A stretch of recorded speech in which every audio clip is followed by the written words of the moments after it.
Okay, so I only have like giant headphones, and I hope aesthetically it's not too weird.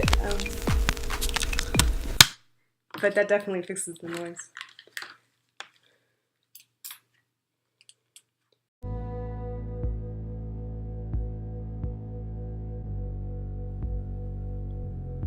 So there's a side effect of human language, right? Where we are really great at pattern matching, and when kind of given, this abstract set of words and concepts, we will do our best to like push it into intention and meaning and story. There is sort of this like point at which human beings will do the rest for you or something. You're reading this and like it's missing a word, or there's a gap, or this conceptual shift, and I think often you're not like, oh, it's broken, I can't follow, unless it's really broken. You're like, oh, it's an artistic choice, right? And like maybe those weird gaps are sort of compelling in their own way. At least I find them really compelling, right?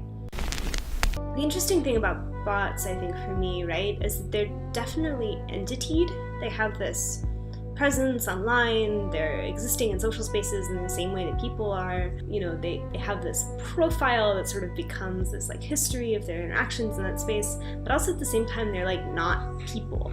And sometimes you have bots that are emulating people, right? But a lot of creative bots, and spam bots for that matter, aren't emulating people, right? They're not trying to be person-like, but they are trying to be entity-like, right? They're like inherently entity-like. They sort of have this separate space, which is not non-human, but it's also not human, right? Like you don't look at them and you're like robot. I think because like they live in this like inherently social environment, but you also don't look at them and you're like person with a body. It's like somewhere in between.